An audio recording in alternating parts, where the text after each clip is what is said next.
Okay, today we're going to take a look at the WAFU wireless lock.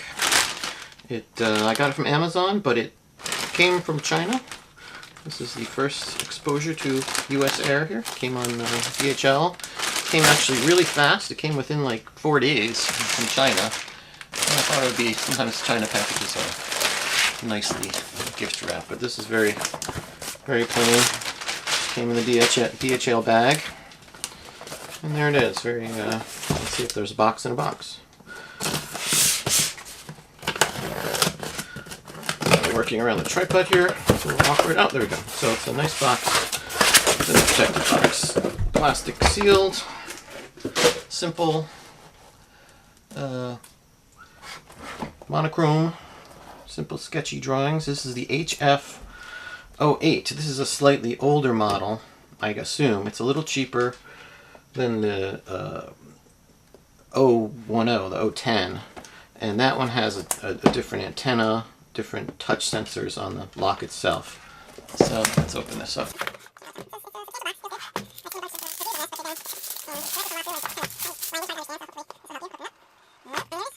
Little user manual, pass inspection, nicely packaged. I have the mounting plate. Mounting tape, some no brand batteries. I have some nice fresh new alkalines I'm going to replace those with. You get a USB cord. There's the strike plate, mounting hardware. You get 4 of these little remotes. Oh, they're active. You don't have to activate the batteries. They're pretty nice feeling. They're solid. They feel like a car remote. Unlock, simple. They're not synced to the lock yet, but yeah, they feel like metal and feel pretty good. Got 4 of those. We'll set those up. I'll show you that later. The actual lock itself, and there it is. I don't know if we need this. I'll get this out of the way. And there's the lock itself. It's metal. Feels like cast. And like I said before, this one has the external antenna. It has this activation button. I guess it opens, closes. The newer ones have a sensor here where you just open, close, you touch it. It's got a touch sensor. I've seen videos of that. Antenna feels a little loose there.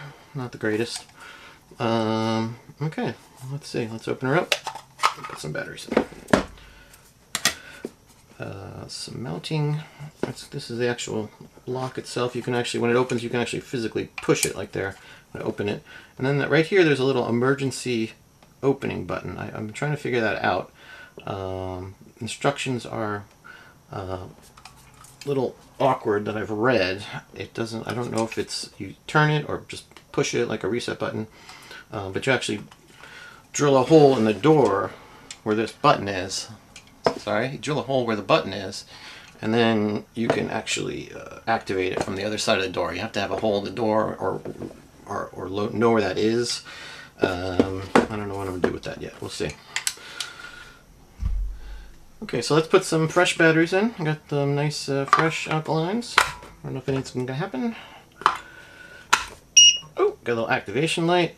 Okay, now there's a reset button right here that you sync the remotes with. So I've got my toothpick and my sword.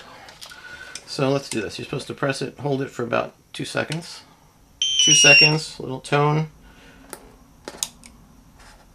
Oh, I don't know what's going on. Worked the first time. Oh, there it goes. That one worked. That one didn't work. Worked the first time. That one worked. Gonna have to hold it. Searching for it. Let's try this. There it is. Okay, well, I don't know what that meant. And there's one. Let's do this one over. I don't know why it's got 2 on it. Let's hold it again now. Let's reset it and hold another 2 seconds. Kind of get a tone. Let's see. We are locked. We'll go unlock. Locked. That one works. Unlock. Lock. That one works. Oh, that one worked. Lock, so they all work. Unlock. unlock. See, they all work. So, and if you lose one, and you're afraid somebody might know where you live, you can do the whole reset and just sink the last 3. You know, I don't know if you can get replacements of these, but 4 is a pretty good amount. I'll carry one, put one in the car, stash one, have an emergency one somewhere. So there it is. They're synced up, and it's working. And then so we've got this button on top that should activate it too. Kind of went halfway there. Yeah, that was weird. You can also push it there. That's pretty strange. All right, well, so that locks it, but it doesn't unlock it. I thought that would do both things. So like I said, the new one has these sensors here that go lock, unlock. So this is the WF-008. The 10 seems to have these unlock buttons. So that locks it, this unlocks it. That's kind of weird. So locks it, kind of have to hold it, lock it, hold it. If you just press it, goes up, leaves a little gap there. Kind of strange. And then finishes the rest of the way. I cannot figure out how this works.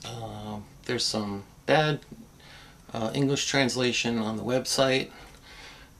It's not just pressing it, this little emergency button. The emergency lock hole. Making a mark of the emergency lock hole in the corresponding position outside, or recording relevant size of it when installed. In case of appearing emergency, when there's an emergency, you can't open the door. You can open a small hole in this corresponding position in the door, then using a sharp object to slide up the lock when the lock whistle down. That's what it says. So here's the hole. Oop. Here's the hole. I thought it was just a reset button, like a typical reset, maybe a little micro switch in there or something, but it's actually kind of greasy in there. So I was a little confused. I couldn't see or feel a screwdriver tip in there, like a Phillips or a flathead somewhere inside of that little hole right there. So what it is, you're actually looking at the back side of the probably the rack and pinion of the actuator. So what you're supposed to do, this is the back side, so the door would be on this side. You make a hole through the door, maybe a 1/4-inch hole or so, and then when you're stuck outside, you jam a sharp implement in there. They did it. I saw a little video. It was kind of rough. They did it online with. They actually used a one of the little pop rivets that came with it, so it's not really super sharp, and they did it through they didn't do any thickness, but you jam it in there and you just kind of work it up, and eventually you just push this up manually. I'm not going to do it. I don't feel like scratching it or forcing it or something in there, but that's the emergency. So you jam something in there and you just kind of inch it up a fraction of an inch at a time. Okay, here we are at my funky door. Here's the WAFU, and I'm installing this because the building's currently for sale here. I'm renting an apartment, but they could keep me or kick me out, or I don't know. But there's realtors coming, and there's a lockbox outside, and I just didn't feel safe. Like someone could get into the lock and come into my place. So you don't need to know all that. But here we are. I'm going to put I'm going to put the lock about here. Leaves room for the knob up here.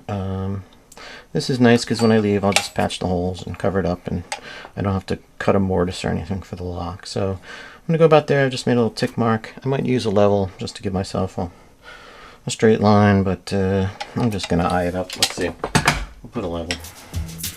Make a little mark. Make a little simple mark. Very light.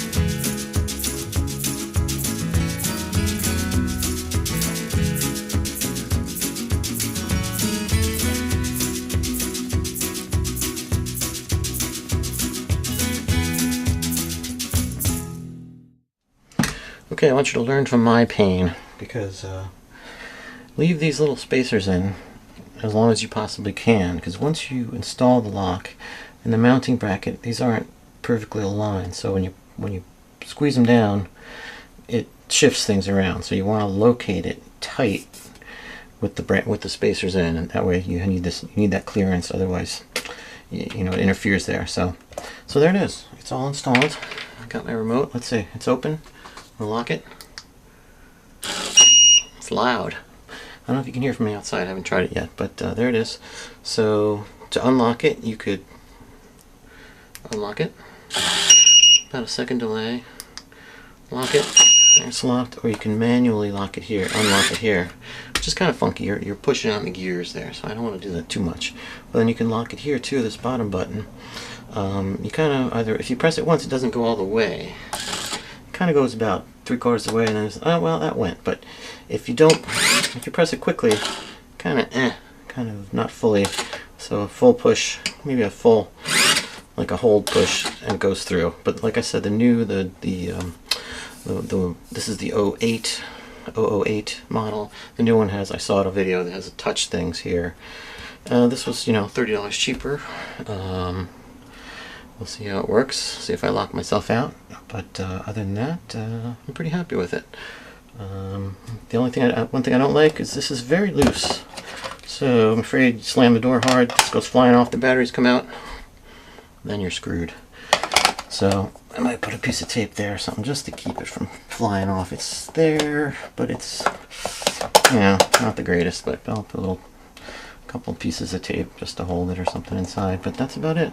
There we go. The WAFU. Okay, some final thoughts about the WAFU wireless keyless remote entry lock. I forgot to mention there's a USB cable. You can hook this up to a USB battery or a USB adapter plug in the wall, and then you don't have to worry about the batteries wearing out. The batteries are supposed to last, the 2 AA batteries are supposed to last 6 months to a year. At a month, when the power drains, there'll be an indicator light. I think it opens up automatically, but it gives you a month warning of activation, and that's 20 unlocks and locks a day. So that's a lot of operation. 6 months to a year. Just stay on top of it like your fire, detectors. So we'll see about that. Thing I didn't like was the door was a little loose. The battery cover door. Somebody slams the door, things go flying. That could be bad. The lock button was nice, but the relock manual inside, you have to actually push the actuator arm down, and I didn't really like that too much. Like I said, the newer one, excuse me, costs about $30 more. Comes with a touch. These blue parts are touch, like open, unlock, lock. So, you spend a little more, but that's the next generation. That's the 10. This is the 8 model. So yes, the remotes, they were nice quality. Have some heft to them. I didn't open one up yet, but I'm sure there's just a button battery, a CR2032 or something in there. The little ring holes, a little small, like a standard keychain, seemed to not fit through there. I had to put like a tiny little extra ring I picked up out of the collection of keychains I have, but no problem with that. Got 4 of these, stash one, hide one, put one with you, put one in the car, give one to a friend. So that's nice to have, and you can recode them if you lose them, if you feel you're gonna somebody else find it and try it again, but how are they gonna know? So that's it. I'm pretty happy with this. We'll see how it works out over time. Hopefully I don't get locked out.